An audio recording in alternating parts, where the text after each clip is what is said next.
Picture the scene. Your team's on the attack. Following a cagey opening 25 minutes, the game has just started to open up. A long diagonal switches the play from right to left, allowing your tricky winger to isolate the opposition fullback. After jinking one way and then the other, your wide man looks to fire a cross into the box. The ball ricochets off the outstretched leg of the defender and goes out of play for a corner. The crowd is sent into raptures. They can feel the momentum building. Your set-piece specialist saunters over to collect the ball and place it down, whilst your towering centre-backs charge up from the back. The tension in the stadium at this point is palpable. Could this be the moment in which the deadlock is broken? The corner taker raises one or both arms to signal the perfectly rehearsed training ground routine that is about to be executed, takes a 3-step run in, and fires the ball smack dab into the forehead of the first man guarding the front post, allowing him to comfortably clear the ball. An audible groan rings around the ground. Then come the damning assessments from the crowd and from those watching on television. What a waste. I can't believe he's just done that. How much does he get paid again? Why the hell is he still on corners? Honestly, how hard can it be just to beat the first man? This is an occurrence so common now that it has probably occurred at every game of professional football this season, and at many of them on several occasions. So just why do so many corners hit the first man or woman? Is it because professional footballers, whilst becoming far superior athletes over the years, have become much worse at taking corners? Is it because teams have just got much better at defending corners? Could it be aliens? It's not aliens, though I'm sure this guy would tell you that it is, but today we are going to explore why it happens so often, why football fans probably shouldn't get so annoyed about it, and the beauty, chaos, science, and contradictions of corners as a whole. How many countries can you think of where a corner kick is treated with the same applause as a goal? 1. It only happens in England. Those were the words of Jose Mourinho back in 2006, who had by that stage already conquered Europe with Porto and the Premier League with Chelsea at the age of only 43. Mourinho added, "This is the only place where a corner kick is as good as a goal for the fans. And what is the best way to get a corner? Just kicking the ball into the box and pressing the second ball." End quote. Over the past 23 years, since the beginning of the current millennium, just 3.4% of corners, on average, have either directly or indirectly led to a goal across Europe's Big Five leagues. So Mourinho's disdain for corners, how easily they can be won, and their lack of effectiveness is understandable, and his criticism of English football fans for getting so excited about them is valid? Or is it? Let's dig down into the numbers. Firstly, the negatives. In addition to only between 3 to 4 out of every 100 corners resulting in a goal, an average of 40 out of every 100 don't even beat the first man, only 16 result in a shot of any description, just 7 of those will be a shot on target, and just 1, that's right, just 1 out of every 100 will lead directly to a goal. That is to say that for every 100 corner kicks taken, only 1 is typically met directly by a contact, which puts the ball in the back of the net. It's not a great success rate, is it? It's for that reason that corners have come under attack over the past decade or so, particularly as data analysis has become so ubiquitous within the sport. Mourinho wasn't alone in observing that perhaps, particularly English football fans, may derive undue excitement from the relative mundanity of winning a corner. Other coaches have expressed similar sentiments, as have pundits, journalists, and even YouTubers. 3 years ago, Tifo Football uploaded a video called "Are Corner Kicks Becoming Irrelevant in Football?" and just over a year ago, they uploaded another one, this time entitled "Corners Really Aren't That Effective, Here's How They Could Be Better." It was even reported, a little over a decade ago, that one youth team coach at a top European club, widely suspected as being Barcelona, had instructed the young players playing underneath him to simply tap corners out for goal kicks, because the effectiveness of them was outweighed by the possibility of the opposition scoring a goal on the counter-attack. This has become a real concern for clubs over the last 10 to 15 years, as rapid counter-attacks and fast transitions have become such an integral part of the game, and something that a lot of teams are geared expertly towards executing. It's for this reason that we see fewer players committed forward for corners than ever before, and it has also changed the way in which teams defend corners themselves. Having a man on the line guarding both posts, which used to be commonplace, ready to block the ball on the line in the 7% of instances in which a corner does result in a shot on target, is now an archaism at the highest level. Instead, what teams will often do is back their defenders to win their individual or zonal duels, have just one man back on the line, or devise a system where either one or two players are able to get back onto the line and cover both posts if the ball does beat the first man, hopefully doing so before a shot on target can be registered. The reason for doing so is partly because everyone now knows that so few corners result in a shot on target. Lots of teams try to create overloads in certain areas at corners, so having extra bodies to cover that threat helps, but primarily, it is to free up an extra player so they are better prepared to launch a counter-attack at speed if it is a defensive player who makes that initial contact, as tends to be the case. When you put it like that, and mount all of that evidence, corners appear primarily to be either a hindrance or an irrelevance in the modern game. On the flip side to all of that doom and gloom about corners though, over the last 5 seasons, in Europe's top 5 leagues, 13.6% of goals have come from corners. That means almost 1 in every 7 goals scored comes from a corner, and that average has been even higher so far this season, at nearly 16% in the Premier League, which is the highest since this data began being collected during the mid-2000s. That means that almost 1 in every 6 goals in the Premier League this season has come from a corner, and when you put it like that, suddenly, they don't seem quite so useless anymore. Football is an extremely low-scoring sport. It is one of the things that makes it so exciting, so unpredictable, and ultimately so popular. In the Tifo football video last year, which described corners as ineffective and brainstormed ways in which to make them more effective, suggestions included expanding the corner arc from having a radius of just 1 yard to 10 yards, limiting the number of players allowed inside of the box, and preventing defenders from shutting off short corners before the corner had been taken. This isn't me criticising that video or trying to create YouTube beef, what I'm about to say, just to be clear, although, admittedly, YouTube beef regarding proposed corner reforms would be so spectacularly inane that it is quite tempting, but I actually enjoyed the video and would recommend it. But if we were to reform corners to make them, let's just say for the point of argument, twice as effective, that would mean roughly a third of all goals would come from corners. If 10% of corners resulted in a goal, you would near enough guarantee a corner in every single game, since there are on average 10.7 corners per game in the Premier League and, naturally, a similar number in other major leagues and competitions. Now, maybe that is your desired outcome, but I'm not sure that it's a wise one. As Mourinho's quote from 2006 stated, corners are relatively easily won, and they can be won in fairly crude and rudimentary ways. If corners accounted for a third of all goals, it would encourage teams to sit in even deeper and be more defensive, especially lesser teams, whilst looking to win corners and simply score from them. Is that something that we want in terms of making football more interesting and entertaining as a spectacle? I'm not so sure.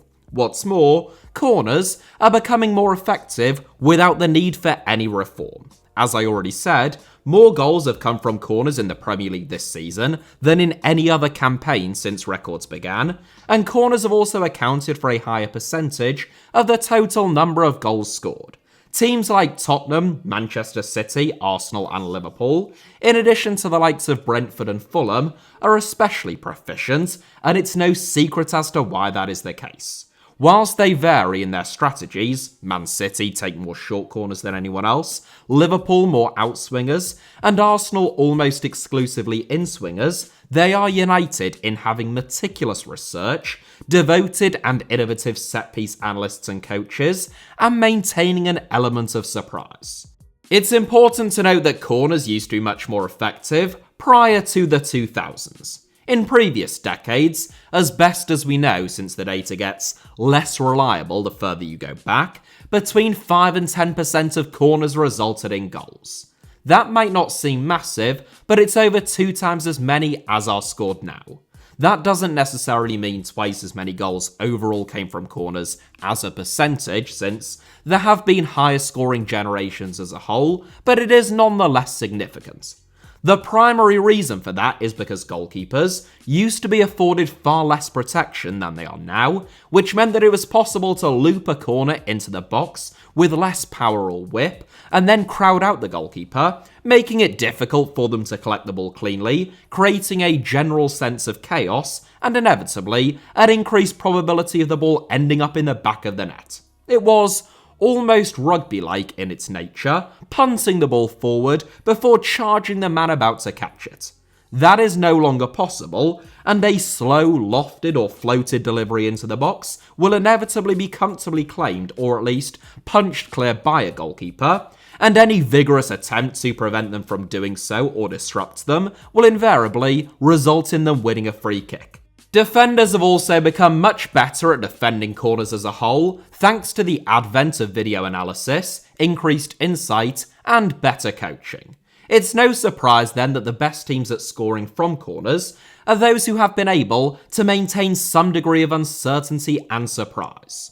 Brentford have an enormous repertoire of set-piece routines to select from, and work tirelessly to identify weaknesses that they can exploit with specific routines on a game-by-game basis. Fulham look to block defenders, legitimately, by creating overcrowded pockets that a single player can wriggle free from and have a free header on goal. Arsenal tend to pack the 6-yard box and send in fierce inswingers to create confusion. Liverpool utilise their aerially dominant centre-backs by allowing them to attack outswingers, which need to be met with force. And Manchester City often look to go short, creating a better angle for themselves, and then trying to find the head of Ruben Dias, John Stones, or, most notably, Erling Haaland. Of course, on that point, it does help to have very good set-piece takers and aerially dominant players. Part of the reason why Tottenham, Man City and Liverpool score so many goals from corners is just because Harry Kane, Erling Haaland and Virgil van Dijk are outstanding in the air. Meanwhile, Fulham have one of the most accurate and powerful corner takers on the planet right now in Andreas Pereira, and Bukayo Saka and Gabriel Martinelli aren't too far behind him at Arsenal. It occurs to me at this stage that I have spent quite a long time talking about corners without actually addressing why so many of them hit the first man. Now that goalkeepers are protected and teams have become very good at defending conventional corners, by far the most effective corners, again, not for every team but on average, are inswingers delivered at pace, which just beat the first man before dipping, where they are then able to be attacked at the front post. A few years ago, Pat Nevin gave an interesting explanation of why those corners are so effective when it comes to creating goal-scoring opportunities on the BBC, but also why they are so difficult to execute. In it, the BBC included this visual, which shows the tiny pocket of space that a corner taker is typically aiming for. Harder still, after passing through that very narrow gap, ideally the ball should have just a bit of dip on it, making it easy to go and attack for onrushing forwards. There are plenty of footballers who will tell you that mastering that technique is far more difficult than dispatching a free kick from 25 yards out. A world-class set-piece specialist like James Ward-Prowse will 9 times out of 10 either score, force the goalkeeper into making a save, or miss the target by inches from a direct free kick. Yet he is one of the Premier League's worst offenders when it comes to his corners being intercepted or cleared by the first man. Does that mean that James Ward-Prowse is rubbish at taking corners? No, it just means that he takes a lot of them and most only very narrowly miss his intended target. When football fans bemoan a corner not beating the first man, it is almost as though beating the first man ought to be the primary objective, like hitting the target from the penalty spot, but that just isn't the case.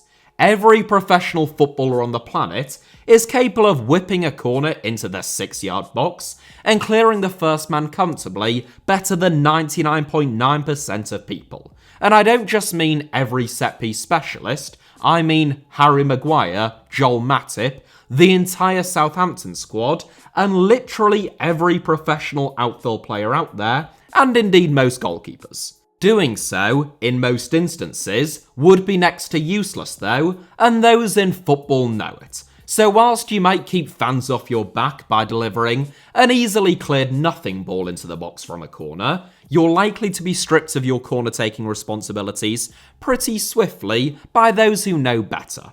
If 4 out of every 10 corners don't clear the first man, but 10% that do clear the first man result in a goal, that is better than 10 out of 10 clearing the first man, if 99% of those are comfortably cleared or otherwise easily dealt with by the defending side. Noting that more corners than ever don't beat the first man, whilst corners are actually becoming more effective, is a bit like noting that more goals than ever are caused directly by goalkeeping errors. The stat itself may be accurate, but the diagnosis often isn't. It's not that goalkeepers have got worse with the ball at their feet or in terms of their distribution. In fact, they have got significantly better. It's just that they are being tasked with a different job, whereby the occasional cock-up is inevitable. Most managers at the highest level would still rather their goalkeepers play out from the back though, even if it leads to 1 or 2 horror shows a season, because the pros outweigh the cons. And the same is true of fast-paced corners aimed at a tiny window, made even more difficult now by teams often putting 2 men on the front post to make that gap even narrower. Another frequently bemoaned aspect of corner taking is why players so often place the ball on the outer extremity of the corner arc, or sometimes even beyond it, frequently getting pulled up on it by the referee or by one of his or her assistants, drawing the ire of the crowd. As with the corner that fails to clear the first man, it's something that happens and draws a few "why do they always do that?" and "he's just trying to be awkward" at virtually every game. In actual fact, whilst I'm sure the odd player does do it to be awkward or to wind down the clock, the reason it is such a prevalent phenomenon throughout the professional game is because of how poorly designed the corners of football stadiums are, even the new ones. No, I am being deadly serious. The area behind and to the side of the corner flag, at most Premier League stadiums no less, is on some kind of a gradient, which means that corner takers have to run uphill before kicking the ball, which is unnatural and not what they do in training. Even when there is only a slight or indeed no gradient, the side of the pitch isn't grass, it's usually some kind of artificial turf, which inevitably changes the feel underfoot during a run-up before a corner can be taken. Now, I can already feel some of you thinking, this doesn't sound like a big deal, and in the grand scheme of things, clearly it isn't, but it does disrupt players, and it makes taking corners more difficult in an actual match than it is during training. That's why players look to place the ball as far to the edge of the corner arc as possible, so that they can have a longer run-up on a flat surface and on grass, and some players will even run directly in a straight line so as to make their run-up exclusively flat and on grass. Maybe Tifo's 10-yard corner arc is a bit excessive, I think it is, but 2 yards would surely help for allowing a high quality delivery without actually disrupting any of the fundamentals. So hitting the first man or woman from a corner isn't akin to skying a penalty or murdering your firstborn child. It's just the result of hitting the sweet spot from corners being extremely difficult. That's not to say that there aren't still some rubbish corners, those delivered with no real pace or movement, those which aren't headed clear by the first man, but can actually be chested down or received at feet, and those which clear everyone and go out for a throw-in or goal kick would all meet that description. But one that the first offender can only just head clear, that was very nearly a very good corner, and it's absurd to think that professional footballers, in a sport of such fine margins and intense professionalism, would just keep taking rubbish corners without anyone pulling them up on it, or handing corner-taking responsibilities to someone else. So now you know, if you didn't already, both why so many corners don't clear the player at the front post, and why players always seem to want that corner arc to be just a little bit larger. Now you can wow your friends with your incredible knowledge, or just shut up the bloke who sits behind you and whines about literally anything and everything, whether that be corners hitting the first man or there being too many foreigns, the next time they ask how much the corner taker earns and claim that their long-deceased nan could do better. The too many foreigns bloke might just have a season ticket behind me at Hull City, so that one might just be on me, but you get the general idea. Anyway, that is it for today's video. Thank you all very much, as ever, for watching. Hit the like button if you enjoyed it, let me know your thoughts down below in the comments, and of course make sure that you are subscribed and have notifications turned on, both for this channel and for my backup channel, both of which should be on your screens now, along with 2 other videos that you might enjoy if you've got a bit of time to kill. And you can also find me on social media on either Twitter or on Instagram via the username @HITC Sevens on both, should you wish to do so.